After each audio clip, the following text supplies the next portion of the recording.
Hello friends, welcome back. This is Saurabh once again. आज last time हमने video post किया था 11th क्लास का, तो आज फिर से 11th क्लास का टॉपिक उठा रहे हैं हम। लास्ट टाइम हमने डिस्कस किया था रदरफोर्ड मॉडल, एटम का रदरफोर्ड मॉडल जो था, स्कैटरिंग एक्सपेरिमेंट उसमें डिस्कस किया। और लास्ट में हमने ऑब्जर्वेशन जो कंक्लूजन करके वहाँ से रदरफोर्ड के मॉडल का ड्रॉबैक पड़ा था। तो मैं रिवाइज कर रहा हूँ उसको कि रदरफोर्ड के मॉडल का ड्रॉबैक ये था कि रदरफोर्ड बोलता है न्यूक्लियस सेंटर में होता है और आगे पीछे इलेक्ट्रॉन रिवॉल्व करते हैं। इलेक्ट्रॉन नेगेटिवली चार्ज है, जो न्यूक्लियस है वो पॉजिटिवली चार्ज्ड है। जो इलेक्ट्रॉन है वो न्यूक्लियस के अराउंड रिवॉल्व करते हैं सर्कुलर ऑर्बिट्स में। लेकिन रदरफोर्ड के लिए एक क्वेश्चनेबल जो क्वेश्चन बन गया कि अगर कोई नेगेटिव चार्ज पॉजिटिव चार्ज के अराउंड रिवॉल्व कर रहा है तो there must be a force of attraction. Therefore जो इलेक्ट्रॉन है वो जो इलेक्ट्रॉन है वो न्यूक्लियस की तरफ अट्रैक्ट हो जाना चाहिए और सर्कुलर पाथ को छोड़ के स्पाइरल में आ जाना चाहिए। और एक ऐसा टाइम आएगा जब इलेक्ट्रॉन न्यूक्लियस के बीच में गिर जाना चाहिए, बट ऐसा होता नहीं है। तो ये रदरफोर्ड इसको एक्सप्लेन नहीं कर पाया, जिसकी वजह से रदरफोर्ड का ड्रॉबैक आ गया, लिमिटेशन आ गया एटम के मॉडल में। तो इसी जो रदरफोर्ड का मॉडल था वो 1911 में आया था। इसी मॉडल को ओवरकम करने के लिए, जो इसकी लिमिटेशन थी उसको ओवरकम करने के लिए नील बोर 1913 में, उसके 2 साल बाद 1913 में इसने अपना मॉडल प्रपोज किया, इसने अपना मॉडल दे दिया जिसको बोहर मॉडल ऑफ एटम बोलते हैं।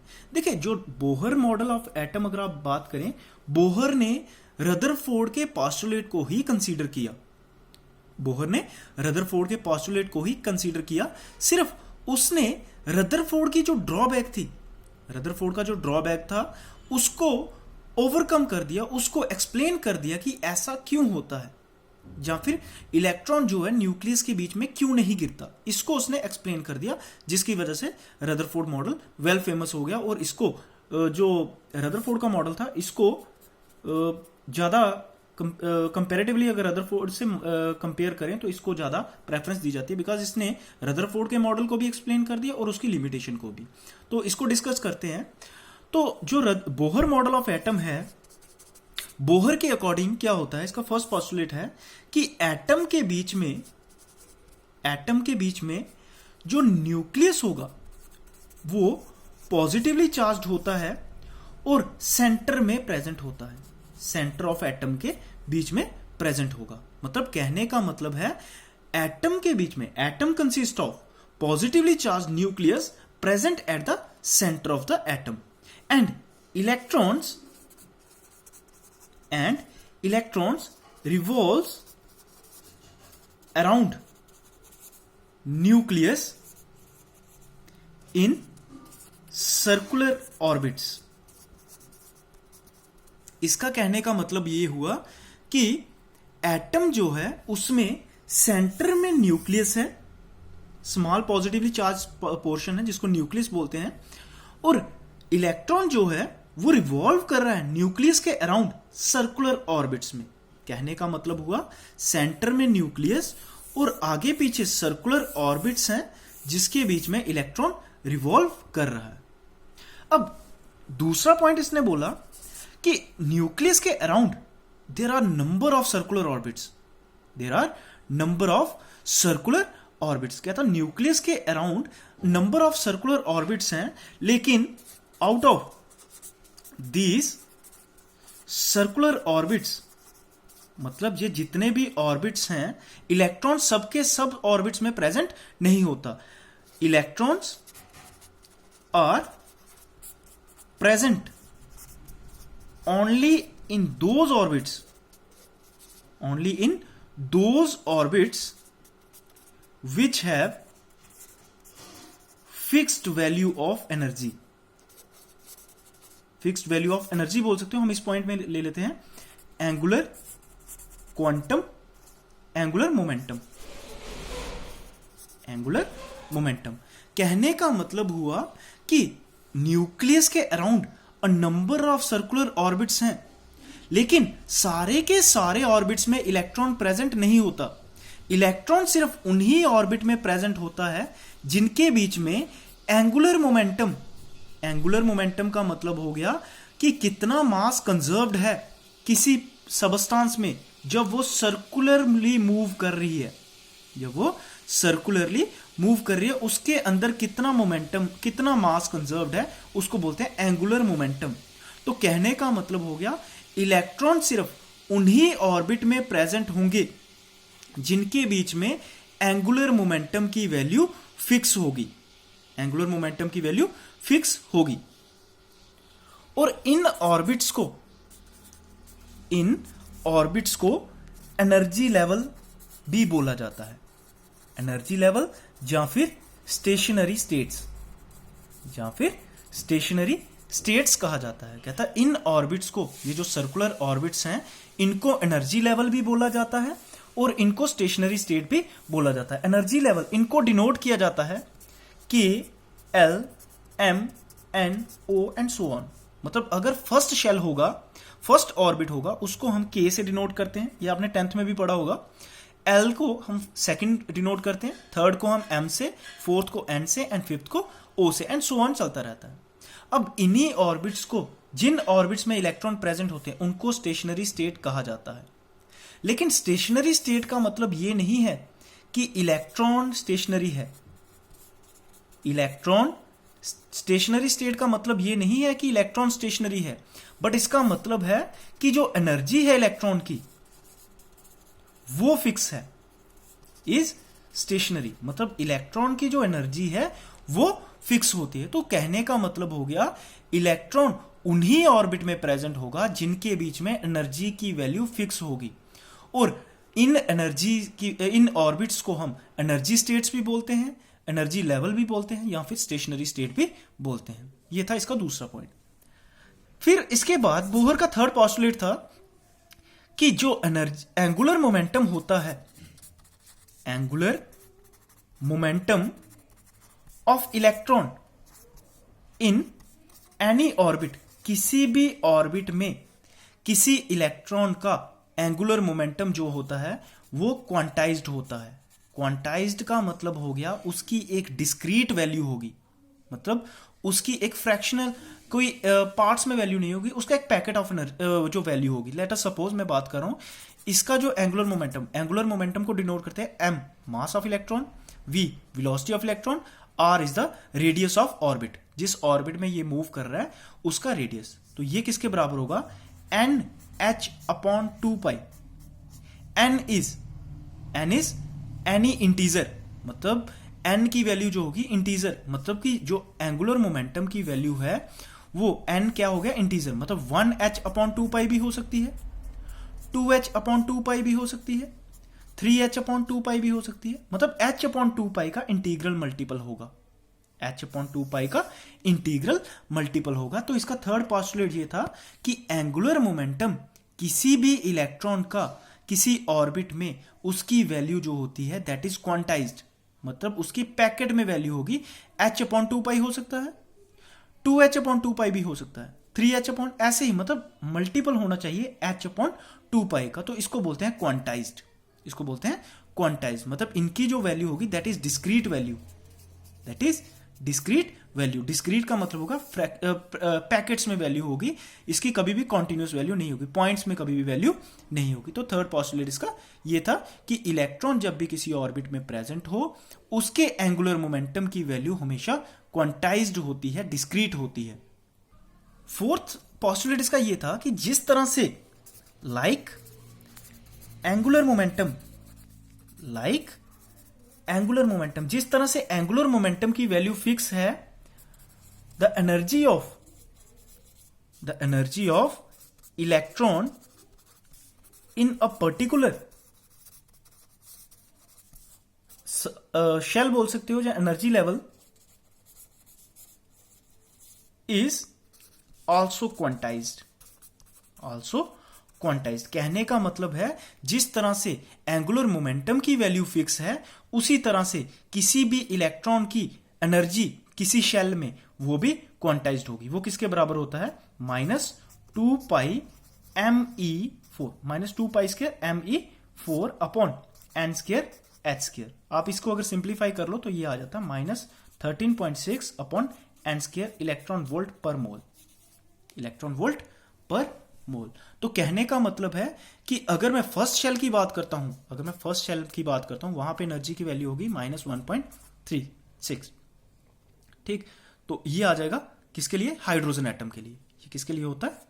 हाइड्रोजन एटम के लिए। और अगर हम इसके साथ Z² लगा दें तो हर एक एटम के लिए। Z होता है नंबर ऑफ प्रोटॉन्स, हाइड्रोजन के लिए नंबर ऑफ प्रोटॉन 1 होता है, इसलिए हम इसका सीधा हाइड्रोजन एटम के लिए इस तरह से लिख सकते हैं। अगर सेकंड शेल की बात करूं तो एनर्जी क्या आ जाएगी? -13.6 डिवाइडेड बाय 2 का square, that is -13.6 divided by 4, that is -3.4। तो इस तरह से हम देख रहे हैं फर्स्ट एनर्जी, जो फर्स्ट शेल है उसकी एनर्जी -13.6 है, सेकंड शेल की एनर्जी -3.4 है। इसका मतलब सेकंड शेल की एनर्जी जो है वो ज्यादा है, बिकॉज नेगेटिव साइन जब हो तो जितनी छोटी वैल्यू होगी वो बड़ी वैल्यू कंसीडर की जाती है। आपने लाइन नंबर, जो नंबर सिस्टम पढ़ा होगा, लाइन जो भी, उसमें आपको पता होगा जितनी छोटी वैल्यू नेगेटिव होगी वो इतनी बड़ी वैल्यू होती है। तो कहने का मतलब ये है कि जिस तरह से एंगुलर मोमेंटम की वैल्यू फिक्स है किसी इलेक्ट्रॉन की, तो इसी तरह से एनर्जी भी किसी इलेक्ट्रॉन की फिक्स होती है। ये था इसका फोर्थ पोस्टुलेट। फिफ्थ पोस्टुलेट बोलता है as far as electron remain revolving in a particular energy level, it neither loses nor gain energy। तो इसका कहने का मतलब, देखो रदरफोर्ड की जो लिमिटेशन थी वो इस पॉइंट में क्लियर हो जाएगी, क्योंकि रदरफोर्ड इस चीज को एक्सप्लेन नहीं कर पाया कि इलेक्ट्रॉन अपनी एनर्जी को लूज क्यों नहीं करता। इसने बोल दिया कि जब तक इलेक्ट्रॉन किसी एक पर्टिकुलर शेल में प्रेजेंट है, किसी एक पर्टिकुलर एनर्जी लेवल में प्रेजेंट है, ना ही वो एनर्जी लूज करेगा ना ही एनर्जी गेन करेगा। अगर वो एनर्जी ना ही लूज करता है ना गेन करता है, इसका मतलब उसकी एनर्जी फिक्स होगी, इसलिए वो अपना सर्कुलर पाथ नहीं छोड़ेगा और न्यूक्लियस के अंदर नहीं गिरेगा। तो यहां से रदरफोर्ड की जो लिमिटेशन थी वो ओवरकम हो गई। और इसी के साथ इसने एक चीज और बोल दी कि अगर व्हेन इलेक्ट्रॉन एब्जॉर्ब्स एनर्जी, जब भी कभी इलेक्ट्रॉन को एक्सटर्नल सोर्स से एनर्जी मिलती है वो एब्जॉर्ब करेगा, it jumps to higher energy level. जब भी कभी इलेक्ट्रॉन को एनर्जी मिलती है एक्सटर्नल सोर्स से, वो उसको एब्जॉर्ब करेगा और जंप करेगा हायर एनर्जी लेवल से। और जब इलेक्ट्रॉन जंप करता है, जब वापिस आता है, jump from higher to lower energy level, it radiates energy या इट एमिट एनर्जी। कि कहने का मतलब यह हुआ कि जब भी इलेक्ट्रॉन अगर एक शेल में घूम रहा है तो ना ही वो एनर्जी को गेन करता है ना ही लूज करता है। अगर आप उसको एक्सटर्नल सोर्स से एनर्जी देते हो तो ये हायर एनर्जी लेवल में जंप कर जाता है, हायर एनर्जी लेवल में जंप कर जाता है। और अगर ये एनर्जी को लूज कर दे तो ये वापस लोअर एनर्जी लेवल में आ जाता है। तो कहने का मतलब ये हुआ कि जब भी इलेक्ट्रॉन एब्जॉर्ब करेगा एनर्जी तो वो जंप कर जाता है हायर एनर्जी लेवल में, और अगर उसकी एनर्जी डाउन हो जाए तो वो लोअर एनर्जी लेवल में आ जाता है। जस्ट लाइक एक आप मैं एग्जांपल देता हूं, जस्ट लाइक एक स्टूडेंट है, चलो 11th क्लास का स्टूडेंट लेता हूं, उसको अगर लेट अस सपोज डेली के उसको 50 रुपीज मिलते हैं पॉकेट मनी, ठीक है, तो वो जिस तरह से एवरेज लाइफ जी रहा था वैसे जिएगा। लेकिन कभी एक्सटर्नल सोर्स से उसको 100 रुपीज मिल जाते हैं तो वो क्या करेगा, उसका लाइफस्टाइल हाई हो जाएगा, लाइफस्टाइल हाई हो जाएगा। सिमिलरली इलेक्ट्रॉन को अगर एनर्जी मिल जाती है तो इलेक्ट्रॉन जंप कर जाएगा लोअर एनर्जी लेवल से हायर एनर्जी लेवल, और अगर वो उसकी एनर्जी कम, अगर वो हायर एनर्जी लेवल से जंप करता है लोअर एनर्जी लेवल में तो वो एनर्जी लूज करेगा। अगर आप इसकी जो है पॉकेट मनी कम कर देते हो, उसका जो लाइफस्टाइल होगा वो डिक्रीज हो जाएगा। सिमिलरली ये एक इमेजिनरी कंसेप्ट है, तो आपको इलेक्ट्रॉन के बारे में समझना है कि अगर इलेक्ट्रॉन को एनर्जी दी जाए तो इलेक्ट्रॉन लोअर एनर्जी लेवल से हायर एनर्जी लेवल में जंप कर जाता है, और अगर इलेक्ट्रॉन हायर से लोअर में जंप करता है तो ये एनर्जी लूज करेगा। तो ये था रदरफोर्ड का मॉडल ऑफ एटम। तो ये थे इसके पोस्टुलेट। मैं आपको फिर से एक बार रिवाइज करवा देता हूं। रदरफोर्ड ने बोला फर्स्ट पोस्टुलेट कि atom consist of positively charge nucleus present at the centre and electron revolve around the nucleus in circular orbits. Clear. Second step में इसने बोला there are a number of circular orbits around the nucleus but electrons are present only in those orbits which have fixed value of energy. मतलब जिनकी energy fix होगी electron उन्हीं में present होगा, और इन ऑर्बिट्स को क्या बोलते हैं? Energy levels. एनर्जी लेवल्स, इनको हम डिनोट करते हैं KLMN जो भी है उसके साथ डिनोट करते हैं। थर्ड पॉइंट इसने बोला जब इलेक्ट्रॉन उन्हीं ऑर्बिट में प्रेजेंट होगा जिनके बीच में जिनमें इलेक्ट्रॉन के एंगुलर मोमेंटम की वैल्यू क्वांटाइज्ड होगी, मतलब h/2π का इंटीग्रल मल्टीपल होगी, h/2π का इंटीग्रल मल्टीपल होगी, उन्हीं ऑर्बिट में इलेक्ट्रॉन प्रेजेंट होगा। फोर्थ पॉइंट था वो ये बोलता है कि एनर्जी जो होती है वो इलेक्ट्रॉन की वो भी फिक्स होती है किसी ऑर्बिट में। एनर्जी जो होती है वो भी फिक्स होती है किसी एक ऑर्बिट में जब तक इलेक्ट्रॉन रिसाइड कर रहा है। नेक्स्ट, अगर कोई इलेक्ट्रॉन किसी ऑर्बिट में प्रेजेंट है, ना ही वो एनर्जी लूज करता है ना ही एनर्जी गेन करता है। इस एनर्जी स्टेट को बोलते हैं ग्राउंड स्टेट। लेकिन अगर कोई एक्सटर्नल सोर्स से हम इसको एनर्जी प्रोवाइड करें तो ये जंप कर जाएगा हायर एनर्जी लेवल में। और अगर ये कभी इलेक्ट्रॉन हायर एनर्जी लेवल से लोअर एनर्जी लेवल में जाता है तो एनर्जी रिलीज करेगा। मतलब अगर हायर से लोअर में आना है तो एनर्जी को रिलीज करना पड़ेगा, और अगर लोअर से हायर में जाना है तो एनर्जी को एब्जॉर्ब करना पड़ेगा। तो ये था रदरफोर्ड का मॉडल ऑफ एटम। अब रदरफोर्ड ने जब मॉडल ऑफ एटम दे दिया, उसी के साथ इसने line spectrum of hydrogen atom को भी एक्सप्लेन कर दिया। बिल्कुल सिंपल सा है line spectrum of hydrogen atom कि इसने इसको एक्सप्लेन किस तरह से किया। देखिए, इसने लास्ट पॉइंट यही बोला कि जब भी कभी इलेक्ट्रॉन एब्जॉर्ब करेगा एनर्जी तो वो जंप कर जाएगा हायर एनर्जी स्टेट में, और अगर वो हायर एनर्जी स्टेट से जंप करता है बैक तो वो एनर्जी को रिलीज करेगा। देखो, अगर कोई इलेक्ट्रॉन जंप करता है लोअर से हायर एनर्जी लेवल में तो इसका मतलब उसने एनर्जी एब्जॉर्ब की होगी, लेकिन हायर एनर्जी लेवल में इलेक्ट्रॉन जो है वो अपना एंगुलर मोमेंटम और एनर्जी को अडॉप्ट नहीं कर पाता, क्योंकि शेल का नंबर बढ़ चुका है। शेल बाहर वाला है, यहां पे एनर्जी ज्यादा चाहिए लेकिन इलेक्ट्रॉन के पास एनर्जी कम है, तो ये क्या करता है, वापस आने की कोशिश करता है और एनर्जी को एमिट करता है in the form of EM radiations, electromagnetic radiations. और इन्हीं इलेक्ट्रोमैग्नेटिक रेडिएशन की वजह से अब डिफरेंट, अगर तो देखो इलेक्ट्रॉन जंप करेगा अलग अलग ऑर्बिट से अलग अलग एनर्जी लेवल में। मैं एक एग्जांपल देता हूं। लेट अस सपोज मेरे पास हाइड्रोजन एटम है, इसके पास शेल होगा n=1 फर्स्ट शेल है, n=2 second shell, n=3 third shell, n=4 fourth shell, n=5 n=6 and so on 7, क्योंकि अभी तक जो है वो 7 ही डिस्कवर हुए हैं तो हम 7 की बात करते हैं। अब इलेक्ट्रॉन हो सकता है 7th शेल से जंप कर रहा हो फर्स्ट में, यह भी पॉसिबिलिटी है कि इलेक्ट्रॉन जो है वो इलेक्ट्रॉन जंप कर रहा हो 7th से फर्स्ट में, यह भी पॉसिबिलिटी हो सकती है 6th से फर्स्ट में जंप कर रहा हो सकता है 5th से फर्स्ट में जंप कर रहा हो सकता है 4th से, हो सकता है 3rd से या फिर 2nd से, यह भी पॉसिबिलिटी है 7th से 6th में जंप कर रहा हो।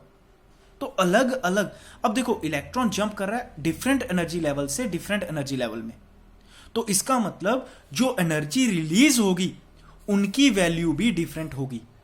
तो अगर जो एनर्जी रिलीज हो रही है उनकी वैल्यू भी डिफरेंट है तो इसका डिस्ट्रीब्यूशन होगा एनर्जी का, और इसी डिस्ट्रीब्यूशन को बोलते हैं स्पेक्ट्रम। इसको बोलते हैं स्पेक्ट्रम। अब मैं आपको लाइन स्पेक्ट्रम हाइड्रोजन एटम का डिस्कस करूंगा, इसको एक्सप्लेन करता हूं। अब हम बात करते हैं हाइड्रोजन स्पेक्ट्रम की बात करते हैं, लाइन स्पेक्ट्रम हाइड्रोजन का। अब देखो, हाइड्रोजन में एक ही इलेक्ट्रॉन होता है, हाइड्रोजन में एक ही इलेक्ट्रॉन। अगर मैं फर्स्ट शेल में बात करूं, जो एनर्जी होगी वो कम होगी। देखो, एनर्जी की अगर वैल्यू निकालनी है वो कैसे निकाल सकते हैं, -103.6 अपॉन एन स्क्वायर। एन हो गया नंबर ऑफ शेल। तो जैसे जैसे आप नंबर ऑफ शेल, मतलब जैसे जैसे शेल में मूव करेंगे, फर्स्ट शेल से सेकंड में जाएंगे, थर्ड में, फोर्थ में, एनर्जी की वैल्यू बढ़ती जाएगी। एनर्जी की वैल्यू बढ़ती जाएगी बिकॉज एनर्जी जो है वो minus, direct inversely proportional minus तो एन स्क्वायर। तो एन स्क्वायर की वैल्यू जैसे जैसे बढ़ती, एन की वैल्यू बढ़ेगी, एन स्क्वायर की वैल्यू बढ़ेगी, तो माइनस में है, इसके लिए एनर्जी की वैल्यू जो है वो बढ़ती जाएगी। तो कहने का मतलब है, अगर इलेक्ट्रॉन जंप करता है हाइड्रोजन में, हाइड्रोजन एटम में अगर इलेक्ट्रॉन जंप करता है 7th से फर्स्ट एनर्जी लेवल में, या फिर 6th से फर्स्ट एनर्जी लेवल में, या 5th से, मतलब हायर एनर्जी लेवल से ग्राउंड स्टेट में अगर हायर एनर्जी लेवल से ग्राउंड स्टेट में इलेक्ट्रॉन जंप करता है, तो उस जो सीरीज ऑफ लाइन प्रोड्यूस होंगी, जो स्पेक्ट्रल लाइन्स हमें प्रोड्यूस होंगी, वो उनको बोलते हैं लाइमन सीरीज। उनको क्या बोलेंगे, लाइमन सीरीज। कि जब भी इलेक्ट्रॉन जंप करे हायर एनर्जी लेवल से ग्राउंड स्टेट में, डायरेक्टली ग्राउंड स्टेट में आए, उसको बोलेंगे लाइमन सीरीज। दूसरी, अगर कभी इलेक्ट्रॉन जंप करता है हायर एनर्जी लेवल से सेकंड एनर्जी लेवल में, उसको बोलेंगे बाल्मर सीरीज। थर्ड आ गया, जब इलेक्ट्रॉन जंप करे हायर एनर्जी लेवल से थर्ड एनर्जी लेवल में, n = 3 में, तो जो सीरीज ऑफ लाइन प्रोड्यूस होंगी उसको बोलेंगे पाश्चियन सीरीज। और जब इलेक्ट्रॉन जंप करे हायर एनर्जी लेवल से फोर्थ में, तो उसको बोलेंगे ब्रैकेट सीरीज। और अगर 5th में जंप करते हैं then it is called Pfund series. तो 5 सीरीज यहां पे प्रोड्यूस होती हैं, Lyman series, Balmer series, Paschen series, Brackett series और पफंड सीरीज। तो ये था line spectrum of hydrogen atom. कि जब भी हाइड्रोजन एटम में इलेक्ट्रॉन जंप करेगा हायर एनर्जी लेवल से लोअर एनर्जी लेवल में, तो जो स्पेक्ट्रल लाइन प्रोड्यूस होंगी, जो एनर्जी रिलीज होगी, वो किसी ना किसी फ्रीक्वेंसी या फिर वेवलेंथ को फेवर करेगी, और उन्हीं वेवलेंथ के बेसिस पे जो सीरीज प्रोड्यूस होंगी उनका नाम है Lyman series, Balmer series, Paschen, Brackett and Pfund. तो ये था line spectrum of hydrogen atom. Bohr model of atom ने एटम का मॉडल भी बताया, और इसने एक प्लस पॉइंट दे दिया, इसने लाइन स्पेक्ट्रम हाइड्रोजन एटम का भी एक्सप्लेन कर दिया। तो ये था बोहर मॉडल ऑफ एटम।